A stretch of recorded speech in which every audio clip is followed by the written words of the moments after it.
lately meron ako nakita na news.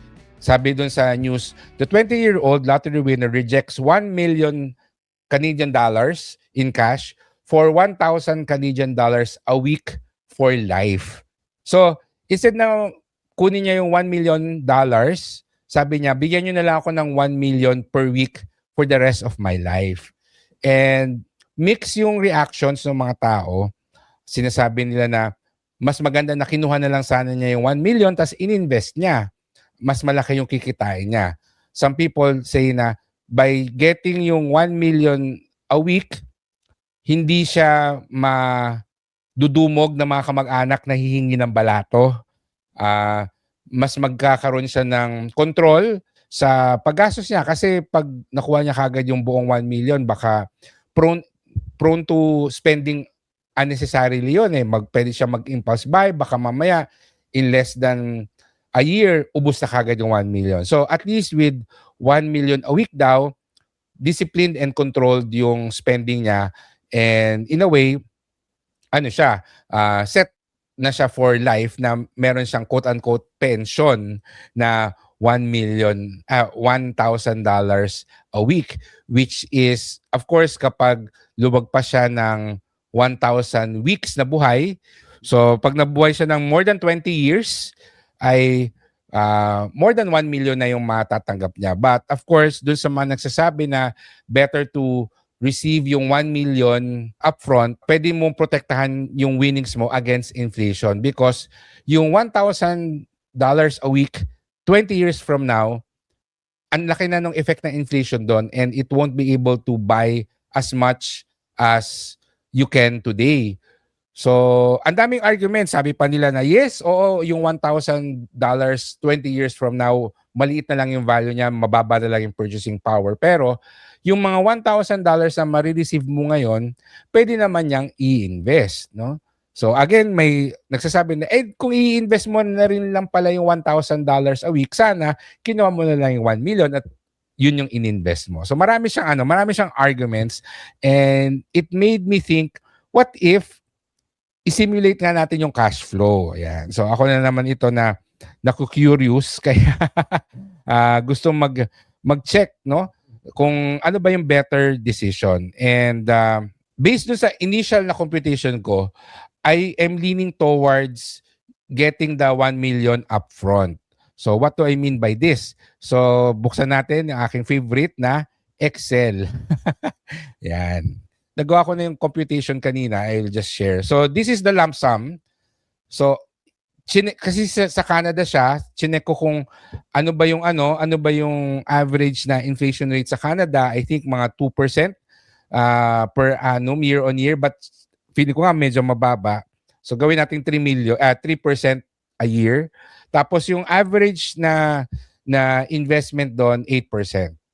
So, kung kinuha niya na yung 1 million upfront, after a year, bababa yung purchasing, yung value niya na by 3%, so magiging as if 970,000 na lang yung pera niya. Pero that same money will grow by 8%. So, magiging itong 970, it will grow to around 1.04 million. So, by the start of the second year, 1.04 million. Tapos, it will again be affected by inflation, but it will also grow by 8% yung as an investment. So since 20 years old pa lang siya, pinroject ko siya, magkano yung magiging value niya o yung pera niya pag retire niya at 60. So by the age of 60 or after 40 years, meron siyang 6.4 million. Okay? So 6.4 million. Ngayon, ano yung effect kung kukunin niya yung pera weekly? So meron tayong weekly. Again, let's set the inflation at 3%. So hindi ko na siya kinumpute weekly, but this means na every year meron siyang $52,000, 'di ba? Kasi 52 weeks. So sa first year may 52,000 siya, tapos naapektuhan ng inflation yon, pero nag-grow pa rin by 8%. Sa second year, yung 54,000 or yung value nung pera niya previous year, madadagdagan na naman siya ng 52,000. Kasi 'di ba, every year nadadagdagan siya ng 52,000. And that money will now be affected by inflation. Tapos mag-grow naman siya because of the investment. So, tingnan natin magkano yung magiging pera niya by the age of 60. At ang lumalabas dito ay 6.2.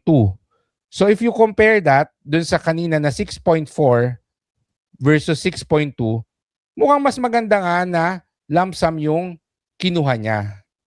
Diba? Assuming na 3% yung inflation and 8% yung investment. So sabi ko, what if mas mataas yung investment?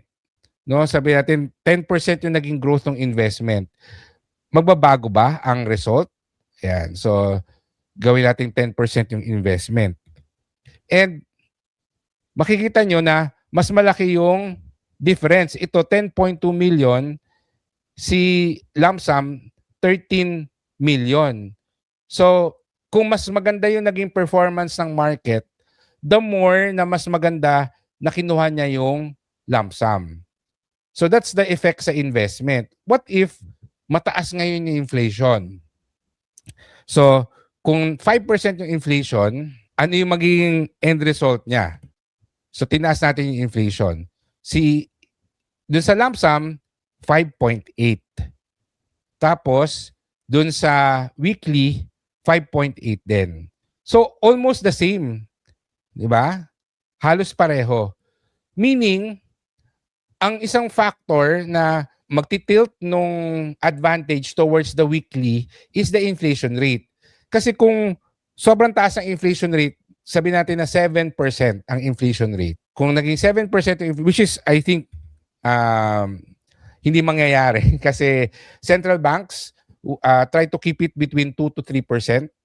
So, kung 7% yung inflation rate, at the age of 60, 2.4 na lang yung value ng pera niya kung lump sum. Ngayon, sa weekly, 3.4. So meaning, it makes sense to get the weekly money kung ini-expect niya na tataas yung inflation through the years. Diba? Pero kung ang ini-expect niya ay tataas yung investment rate, pero steady lang yung inflation, then better talaga na kunin yung lump sum na 1 million. Okay? So I hope na-appreciate niyo yung shinare ko na simple na simulation nung situation na nakita ko or story na nakita ko online. So, this is a very interesting story na a 20-year-old chose to receive $1,000 per week for the rest of her life instead of getting the 1 million na lump sum nung nanalo siya ng loto. And based dun sa cash flow or simulation natin, mukhang mas maganda na kunin yung 1 million lump sum kung yung inflation rate will just remain steady through the years, which I think most likely what would happen given that central banks directly try to manage ang inflation rate by increasing or decreasing yung interest rates ng bangko. So, you will not expect an abrupt rise ng inflation rate year on year in a country because talagang imamanage siya ng bansa. And given that, it seems na if we're just going to talk about the numbers, mas maganda na lump sum.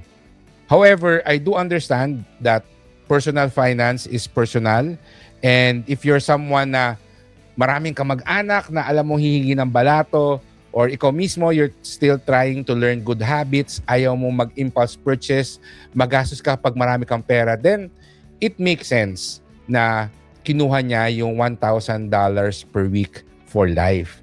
Hindi lahat based sa numbers. Minsan, you have to really know yourself, your financial goals, and that's what will lead you to the best financial decision for you.